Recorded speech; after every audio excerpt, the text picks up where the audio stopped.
got so motherfucking design on right now. Bring it down, bring it down, bring it down. I got 3 old guys on the block.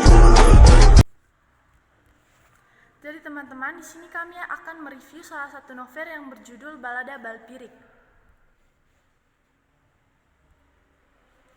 Yang pertama, sinopsis. Balada Balpirik karya Ambarin merupakan sebuah novel yang mengisahkan tentang perjuangan seorang gadis muda bernama Balpirik dalam mengejar impian dan mengatasi berbagai rintangan dalam kehidupannya.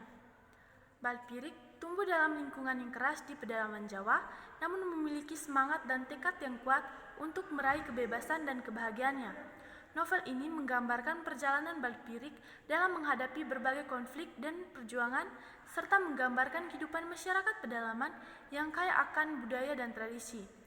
Dengan gaya bahasa yang khas, Ambarin mengajak pembaca memahami betapa penting tekad dan semangat dalam menghadapi setiap rintangan dalam kehidupan.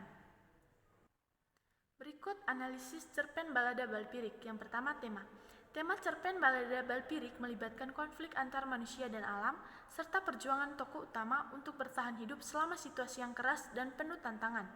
Selain itu, cerita ini juga membahas tentang keberanian, keteguhan hati, dan tekad untuk melawan segala rintangan demi mencapai tujuan yang diinginkan. Yang kedua, amanat.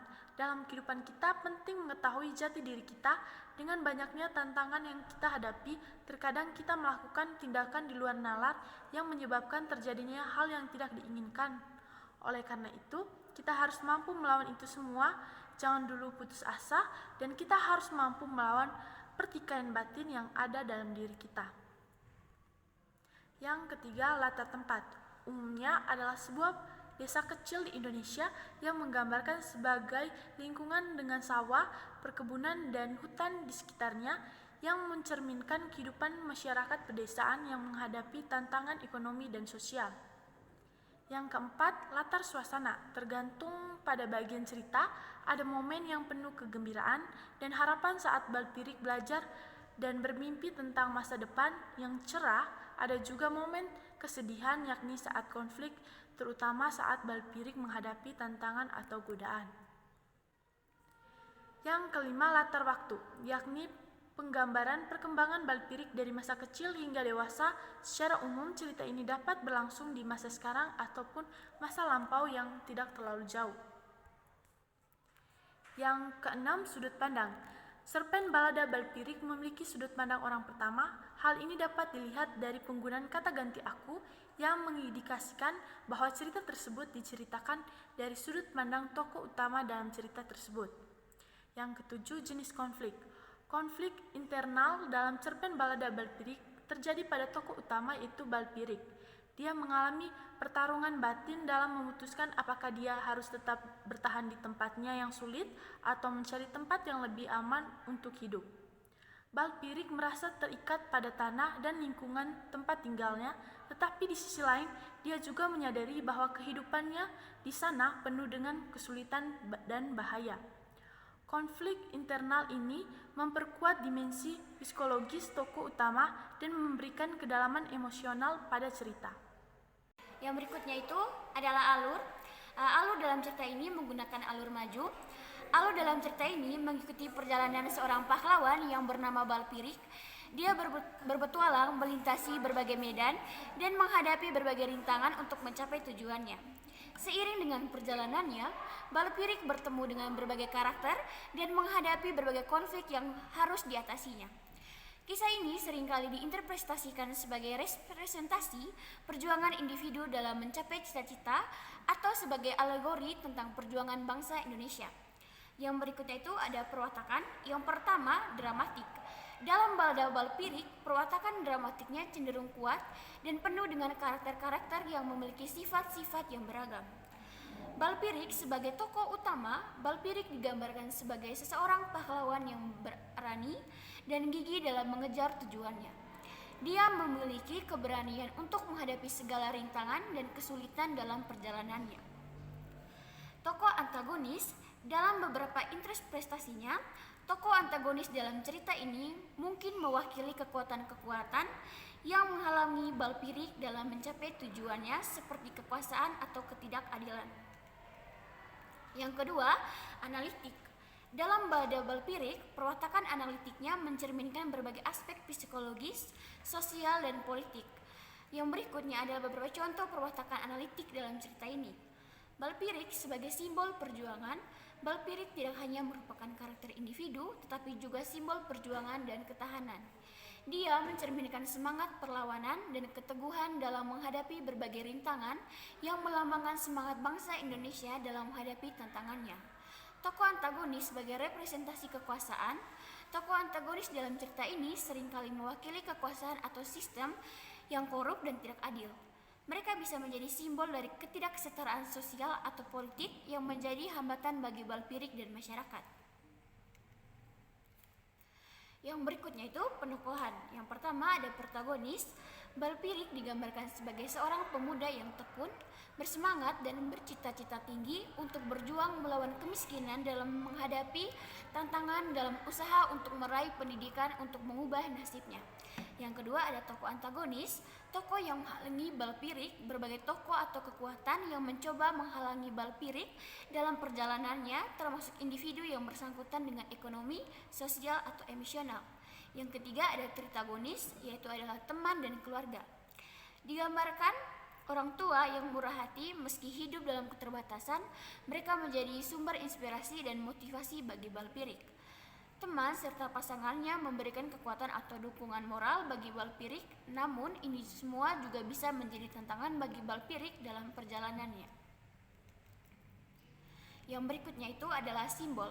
Yang pertama ada pedang. Pedang ini bisa menjadi simbol kekuatan, keberanian, atau keadilan. Penggunaan pedang oleh Balpirik dalam pertarungan melawan musuhnya dapat mencerminkan semangat perlawanan dan tekad untuk melawan ketidakadilan. Yang kedua, perjalanan. Perjalanan yang dilakukan oleh Balpirik melintasi berbagai medan dan menghadapi berbagai rintangan dapat menjadi simbol perjalanan hidup dan pertumbuhan pribadi. Setiap langkah perjalanan bisa mempresentasikan atau merepresentasikan tantangan baru dan pelajaran yang didapat. Yang berikutnya adalah alam. Alam dan lingkungannya bisa menjadi simbol kekuatan alamiah dan keseimbangan.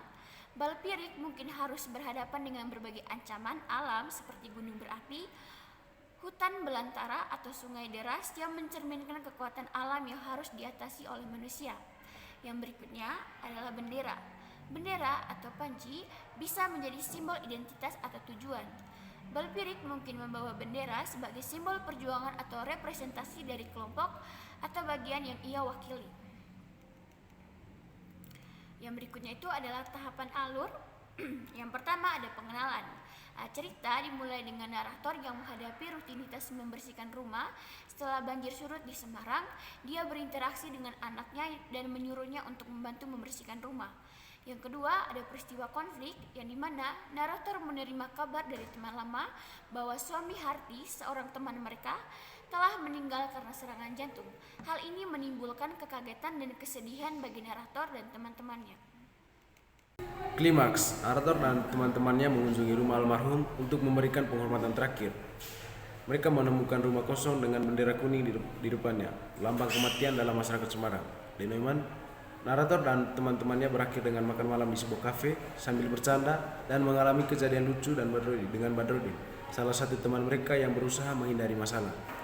Penyelesaian, meskipun tidak bertemu dengan keluarga almarhum, narator dan teman-temannya memanjatkan doa di depan rumahnya.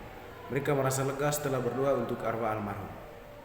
Yang berikut yaitu majas-majas. Yang pertama metafora. Penggunaan kata-kata untuk menggambarkan sesuatu secara tidak langsung, misalnya dalam menggambarkan keadaan alam atau perasaan karakter. Yang kedua, personifikasi. Memberikan sifat manusiawi pada benda mati atau hewan, seperti menggambarkan alam dengan emosi atau tindakan manusia. Yang ketiga, simile. Membandingkan dua hal dengan menggunakan kata seperti atau bagai untuk menjelaskan kesamaan atau perbedaan di antara keduanya. Yang keempat, ironi. Kesenjangan antara apa yang terjadi dan harapan atau ekspektasi pembaca seringkali digunakan untuk menciptakan efek humor atau kejutan. Yang kelima, hiperbola. Penggunaan penny exaggeration untuk efek dramatis atau humor. Yang berikut adalah nilai-nilai. Yang pertama, nilai moral, kejujuran dan integritas. Balpirik digambarkan sebagai karakter yang jujur dan berintegrasi. menunjukkan pentingnya memegang teguh nilai-nilai moral bahkan dalam situasi sulit. Ketabahan dan keteguhan hati, Balpirik menunjukkan ketabahan dan keteguhan hati dalam menghadapi tantangan hidup, memberikan pesan bahwa kita harus tetap bertahan dan optimis meskipun menghadapi kesulitan. Berikutnya nilai sosial. Nilai sosial yang dapat ditemukan dalam cerpen ini mungkin termasuk pembedahan terhadap ketimpangan sosial, alienasi, perubahan budaya dan tantangan kehidupan sehari-hari di tengah perkembangan kota. Cerita ini diinterpretasikan sebagai kritik terhadap berbagai aspek masyarakat modern, sementara juga menggambarkan perjuangan individu dalam mencari makna dan identitas dalam konteks urbanisasi. Yang ketiga, nilai budaya. Warisan budaya. Meskipun di tengah perubahan budaya yang pesat, cerita ini mungkin juga menyoroti nilai-nilai dan warisan budaya yang tepat dipegang oleh beberapa karakter, seperti tradisi atau kepercayaan tertentu yang baik mempengaruhi cara mereka berpikir dan bertindak. Audio Jungle.